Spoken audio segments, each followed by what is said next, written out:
Et si je te disais que ce n'est pas forcément parce que tout le monde te pointe du doigt que tu es forcément en tort? Bonjour tout le monde, j'espère que vous allez bien. Pour ceux qui ne me connaissent pas, je suis Valentino Roy, je suis congolais, étudiant étranger qui vit actuellement en France. Et récemment, j'ai tout simplement décidé de me lancer dans l'univers de la création de vidéos, dont ma présence sur YouTube. Et aujourd'hui, cette vidéo portera sur quelque chose qui me tient à cœur, qui est tout simplement l'importance de ne pas croire qu'on est le problème parce que tout le monde autour de nous le dit. Ce n'est pas parce que 5 personnes autour de toi, un groupe, en l'occurrence, te pointe du doigt que tu es forcément le fautif. Il est possible qu'un point de vue soit partagé par plusieurs personnes, non pas parce qu'elles partagent toutes ce point de vue-là, mais plutôt parce que 2 ou 3 personnes le partagent. Étant dans le même groupe, elles décident tous alors de partager le même point de vue. Ça, c'est réellement l'effet de groupe. Donc ça, c'est un point que j'aimerais premièrement que vous puissiez vous mettre en tête, c'est que le point de vue qu'un groupe porte n'émane pas forcément de la somme de la réflexion de chacune des personnes de ce groupe.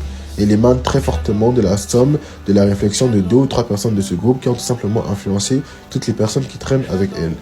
Le deuxième point, j'aimerais parler de l'humilité. Quand je parle d'humilité, je fais allusion à quoi? Il faut avoir l'humilité de pouvoir se remettre en question.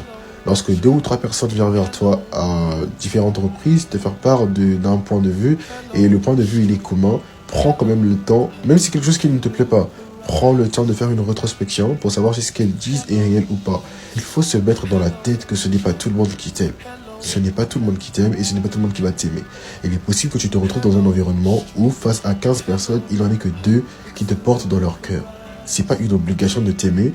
Et aujourd'hui, j'ai eu une petite altercation, on va le dire comme ça. Premièrement, c'est pas la première fois que ça arrive. C'est arrivé 2 fois précédemment. Et pendant les 2 fois, j'ai pris du recul. Je me suis dit bien évidemment que c'était moi le fautif, juste pour ne pas créer de problème. Mais aujourd'hui, différemment d'avant, j'ai réagi. Et après avoir réagi, j'ai su lire dans le langage corporel de ces personnes-là qu'elles se disaient mais pourquoi il s'énerve, pourquoi c'est lui, pourquoi il se comporte comme ça. Limite en d'autres termes que c'est moi le fautif. Mais j'aimerais vous dire que ce n'était pas moi le fautif. Et après ça, je suis fier de la façon dont j'ai réagi. Et j'aimerais vous faire confiance et comprendre que c'est pas parce que tout le monde vous pointe du doigt, ce n'est pas parce que tout le monde dit que c'est vous le fautif que vous l'êtes forcément. Je vous invite bien évidemment à prendre du recul, à avoir l'humilité de faire une rétrospection, de savoir si vous êtes réellement le fautif ou pas. Mais je ne vous inviterai pas juste parce que vous voulez être dans les beaux yeux de ces personnes-là, juste parce que vous ne voulez pas avoir un quelconque conflit, à vous soumettre à ces personnes, à vous soumettre au comportement désobligeant de ces personnes-là, juste pour qu'elles ne puissent point dire quelque chose de mal sur votre personne. Je vous invite à être fidèle à votre personne. Soyez fidèle à vous. Soyez fidèle à vos principes. Je vous invite à vous respecter. Comme on dit, je pense que c'est dans ces circonstances que le dicton qui dit « il vaut mieux être seul que mal accompagné » prend tout son sens.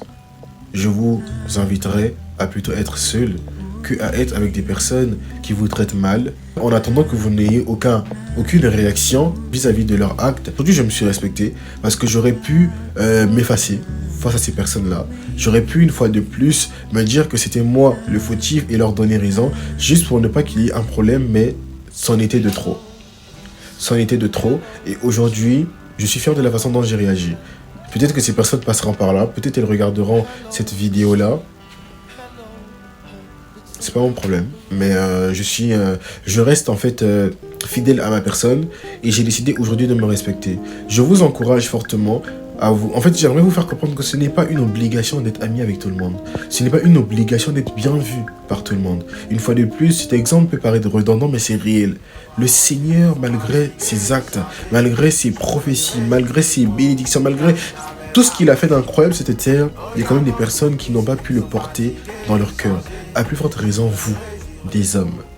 Acceptez que vous ne puissiez pas être aimé par tous. Acceptez que les gens puissent vous pointer du doigt en disant que vous êtes le fautif, tandis qu'après réflexion, vous ne l'êtes pas. Acceptez que vous puissiez être vu comme la mauvaise personne. C'est vraiment les messages que je voulais faire passer. Premièrement, ce n'est pas tout le monde qui vous aimera dans votre entourage. Et secondement, acceptez que les gens puissent vous pointer du doigt en disant que vous êtes la mauvaise personne, tout en sachant que vous ne l'êtes pas.